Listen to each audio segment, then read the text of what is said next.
ازيكم حبايبي؟ عاملين ايه؟ وحشتوني جدا جدا جدا. النهارده ان شاء الله جايبه لكم زي ما شفتين كده على اسم الفيديو ارخص منتج انتوا ممكن تشتروه، صن بلوك. طبعا احنا في فتره الصيف فمحتاجين صن بلوك كده بقى اساسي عند اي بنوت، حتى لو انت عمرك صغير انصحك جدا لازم يبقى عندك مهما كان. حتى انا ممكن عايز اقولك ان انت ممكن تستغني عن خطوه الترطيب، عن خطوه السيرم، عن خطوه الميك اب اصلا ذات نفسها، بس يعني عشان لو عايزه تحافظي على بشرتك ان هي تبقى صغيره وحيويه وما يطلعلكيش خطوط كتيره ولا تصبغات ولا هالات، انت في غنى عن كل الكلام ده اللي انت تروحي عند دكاتره الجلديه كتير. فالفيديو ده هيبقى ليكي. وكمان عايزه اقولك ان انا جايبه لكم منتج مصري. في بنات كتير قوي بتقولك لا انا ما اشتريش منتج مصري، انا بحب ان انا اشتري مستورد. فانت اوكي، بس انا عايزاكي تجربيه، يعني مش لازم اي حاجه مستورده تبقى حلوه، على فكره مش كل حاجه مستورده بتبقى حلوه.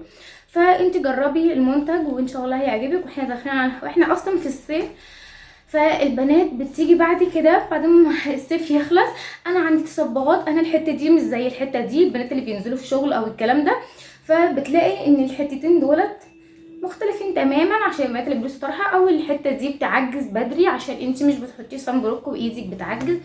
فاحنا ممكن نشتري حاجه بسيطه ويكون سعرها مش مكلف خالص، وكمان تنفع لكل انواع البشره سواء بشره جافه، دهنيه، عاديه، مختلطه. الفيديو ده ليك انت. قبل ما نبدا الفيديو ما تنسيش تديني لايك. لو انت اول مره تشوفيني انا ساره حسن من الشانل بتاعتي، تعملي سبسكرايب وعلامه الجرس، ويلا بينا نبدا الفيديو. هنتكلم عن المنتج اللي هو سان سكرين جل من بوبانا، اللي هو ده. طبعا انا هقول لكم رايي فيه وايه الحاجات اللي عجبتني وايه الحاجات اللي ما عجبتنيش وسعره ايه وكل حاجه بالتفصيل في الفيديو ده. وفي حاجه مهمه جدا انا هقول لكم عليها بس في اخر الفيديو، لان هي لو انا شرحتها دلوقتي هتاخد وقت طويل وانا مش عايزه اطول عليكم. فالمهم هو ده شكل المنتج اللي انا بقول لكم عليه ده، مكتوب عليه سان سكرين جل، وفي منه نوعين، في منه الجل وفي منه اللوشن. تمام، اللوشن ده بيبقى للجسم وانا طبعا مش بقلي منه، انت ممكن تجيبيه عادي لو انت بتتعرضي للشمس، لو انت مش محجبه يعني. اللي هو الجل، والجل ده للبشره المختلطه الدهنيه العاديه الجافه عادي جدا. واحلى حاجه ان هو مكتوب عليه ان هو يو في اي واليو في بي، والحاجتين دولت قبل ما تشتري السان سكرين او السان بلوك لازم تتاكدي ان هو مكتوب عليه الكلام ده. الحاجتين دولت مهمين جدا. اس بي اف 50 بلس، اوكي. اي حاجه اكتر من كده 70 80 بيبقى فيها مواد كيماويه زياده فمش هتفيد بشرتك، فخليكي في ال50. اقل من 50 ولا هتفيدك، اكتر من 50 برضك مش هتفيدك، فخليكي في ال50 بلس، اوكي. ده الحاجه اللي هتفيدك فعليا. مكتوب عليه ان هو كمان مقاوم للماء. حجم العبوه 150 مللي، فده حجمها كويس قوي وكبير زي ما انتم شايفين. حجم العبوه الديزاين بتاعها اصلا حلو وشكله عجبني بصراحه. شايفين انا بحب الرسومات دي قوي. شايفين هو مكتوب عليه من ورا جيلي واقي الشمس من بوبانا، اللي هو الجل خفيف القوام. طبعا انا هوريكم من جوه. بيقول لك ان هو عشان تحافظي على البشره من الحروق والاسمرار والظهور المبكر لعلامات التقدم في السن زي ما انا قلت لكم. طريقه الاستخدام اللي انت قبل ما تعرضي للشمس لمده 15 دقيقه لازم تكوني حاطاه، يعني قبل ما تخرجي ب 15 دقيقه لازم تكوني حاطاه. وعادي ممكن تستخدميه مع الميك اب عادي، انا برضو هجربه على بشرتي وانا حاطه الميك اب. ولازم تستخدميه كل ساعتين. فانت لو انت بره خليه معاكي في شنطتك وتستخدميه على ايدك ووشك والمناطق اللي هي بتبان من جسمك، لان عشان ما يحصلكيش اي تصبغات. ده الديزاين من بره. تعالي بقى نشوف شكله من جوه. هو ملمسه زي ما انتم شايفين كده لونه ابيض، بس ما تقلقوش هو ما بيسيبش بقع بيضه على البشره زي منتجات كتيره قوي بتستخدميها. زي ما انتم هتشوفوا كده انا هدمجه. شايفين بقى تحول لميه، ما سابش حاجه بيضه على البشره. يعني انا استخدمت كتير قوي، ريحته جميله قوي، مش اللي هو ريحته مقززه تشتكي منها، لا ريحته فعليا جميله قوي. وشايفين بحس ان هو بيدي فعلا افكت اللي هو يعني مش عارفه، يعني بحس ان هو بيدي ضي او تفتيح سيكه صغننه كده لازم تلاحظ قوي. بس شايفين الفرق؟ يعني انا مش عارفه، انا هوريكم انتوا شايفين الفرق. يعني حاسه ان هو بيدي ضي سيكه كده في البشره، وكمان لمعه بسيطه، مش اللي هو تحسي ان بشرتك مدهننه كده واللي انت حاطه حاجه بيضه.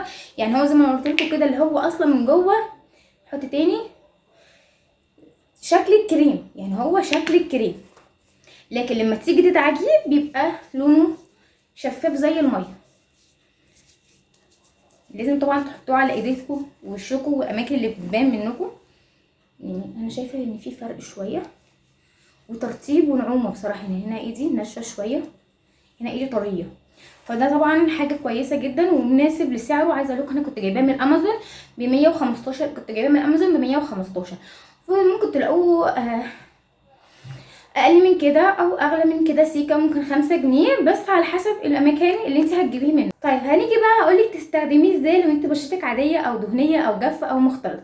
بصي يا بنات، لو انت بشرتك دهنيه فما انصحكيش ان انت تستخدمي حاجه قبله، لان هو اصلا يعتبر كمرطب وكمان صن بلوك، فاللي هو ما يستخدميش اي حاجه قبله، هو تكتفي بده وتغسلي بالغسول وتكتفي بيه خلاص على كده. هتطلب والمرطب والسيرم والكلام ده اللي انا بحطه بلاش، عشان ما تبقيش بشرتك انت اصلا بتدهن بتطلع زيوت على بشرتك، فبالتالي انت تستخدمي سيرم ومرطب وترطيب وده فالشوط اصلا بشرتك هتبقى من كتر الحاجات اللي على بشرتك، غير ان بشرتك اصلا بتفرز زيوت، فبشرتك هتكون في الشمس اكنك حاطه زيت على بشرتك، فبلاش.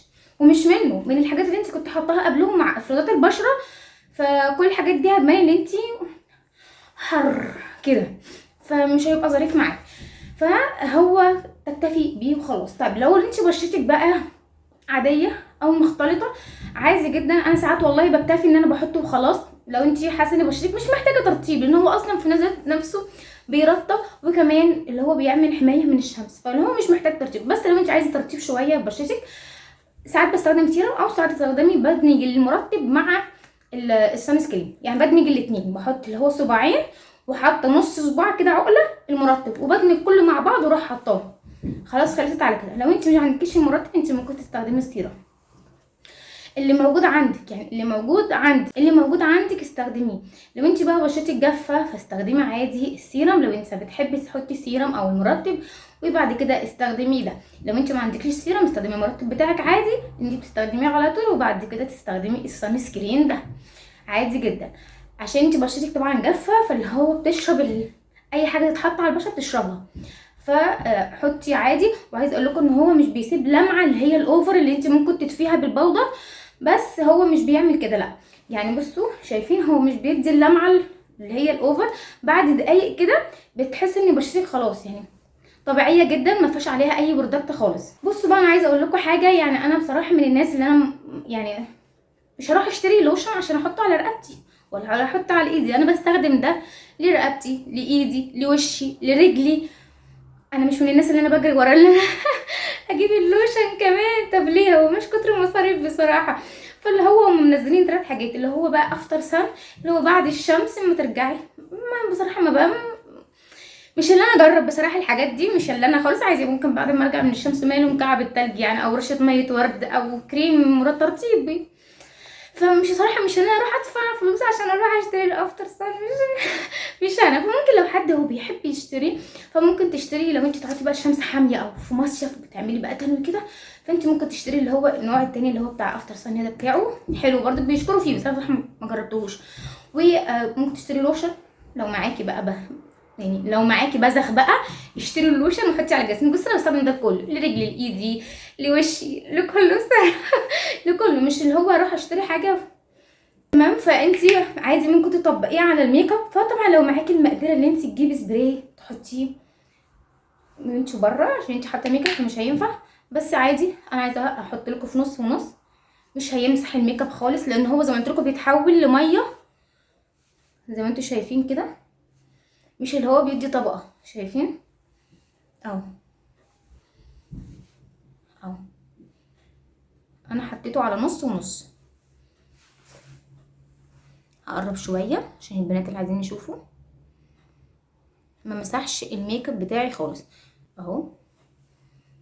هو ممكن طفى اللمعه بتاعه الهايلايتر اللي انا حطاه، بس ان انا حاطه الهايلايتر ده ضعيف شويه يعني فاهميني، اللمعه فيه بسيطه، بس انت لو مش حاطه اي هايلايتر عادي مش هيشيله، بس هو كمان مسمائي شايفين، بس الدور اللمعه رجعت تاني اهو اهو عادي. انا بطبقه وانا بره عادي، لان انا اغلب الوقت مش بكون حاطه ميك اب اصلا، هو بحط التنت بتاع مايت سينما وخلاص اللي هو البلاشر اللي هو بتاع مايت سينما، ما بحطش حاجه تاني وانا بره الا قليل قوي قوي، او وانا خارجه بصراحه، لو انا خارجه بقى وانا بخرج اصلا انا قاعده في البيت فاللي هو بصراحه حلو جدا زي ما انتم شايفين كده، عادي انت ممكن تطبقيه على الميك اب بتاعك، مفيش ادنى مشكله. طبعا انت معاكي فلوس ممكن تشتري بقى اللي هو البخاخ، مفيش اي مشكله. احسن حاجه عجبتني فيه بقى زي ما قلت لكم ان هو فعلا بيدي تبييض للبشره سيكا. ما هو مش عارفه، حاسه ان هو بيدي تفتيح شويه كده، بيدي تفتيح، وكمان الحجم بتاعه عجبني بالنسبه مقارنه بسعره.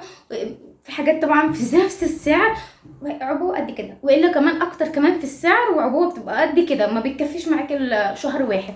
ده معايا بقاله حوالي داخل في 3 4 شهور معايا، ولسه ما خلصش يعني، لسه فيه اهو شايفين، لسه فيه كل ده شايفين. بصراحه لا هو حجمه هعيده تاني، شهور هعيده تاني، لانه هو عجبني بصراحه، وانا مش اي حاجه تعجبني ومش اي حاجه تخش دماغي، وبالذات اللي هو سان سكرين، وبالذات في الصيف يا بنات استرخصوا في كل حاجه فعليا. يعني حاولوا ان انتوا ما تجيبوش ميك اب، مش معاكم المقادير الصغننه، مش معاكم ميك اب فلوس تشتروا ميك اب اوكي، ما تجيبوش اصلا. مش معاكم فلوس تجيبوا مرطب، ما تجيبيش اصلا، ما تجيبيش. خليكي في منتج واحد عشان فعليا بشرتك ما تكبرش في السن بدري وانت اصلا بتبقى صغيره. انا بشوف بنات والله سنها صغير وعندها خطوط هنا، يعني تبقى عندها 17 سنه 18 سنه، هنا خطوط، هنا تصبغات، هنا لون مختلف عن هنا.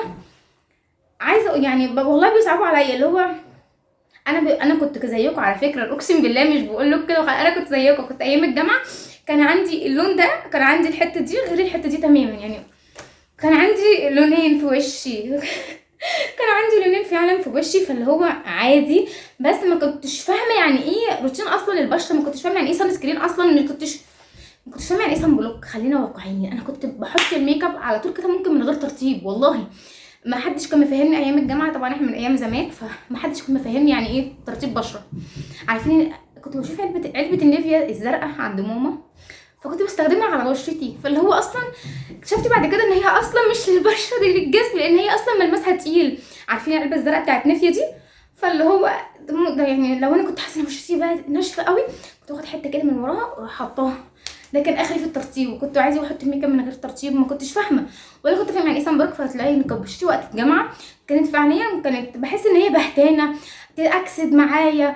ما كنتش فاهمه يعني ايه اصلا روتين بشره، ما كنتش فاهمه يعني ايه سان بلوك. وفي الوقت بقى المجال كله متاح على السوشيال ميديا، فلا في الوقت اللهم بارك البنات دلوقتي في سن 12 13 سنه وهتلاقي عندها ميك اب، وهتلاقي عندها روتين للبشره، وهتلاقي عندها اللي هو تفتحات كده والله فاللي هو هتلاقي عندك حاجات يعني بالنسبه لك ممكن 115 دولار ولا حاجه، على ايامنا لا ده كان مبلغ والله فاللي هو بصراحه هو حلو بالنسبه لسعره، حاسه انها رغيت كتير قوي صح، بس يعني بقول لكم يعني على يعني بنات ايام الجامعه بقى بس كده. فاللي هو حلو كمجمل بصراحه، حلو جدا، جربوه وان شاء الله متاكده ان هو يعجبكم. لو انت جربتيه اكتبوا تحت في الكومنتات ان هو عجبك، لو انت فعلا بتجربيه. بس كده، يا رب اكون افدتكم في الفيديو، واستنوني الفيديو اللي جاي. عايزه اقول لكم الفيديو اللي جاي احلى من الفيديو ده، وحاجه برضو بسعر رخيص جدا، وحاجه هتفيد البشره، وحاجه يعني عايزه اقول لكم فعلا هتدي نضاره لبشرتك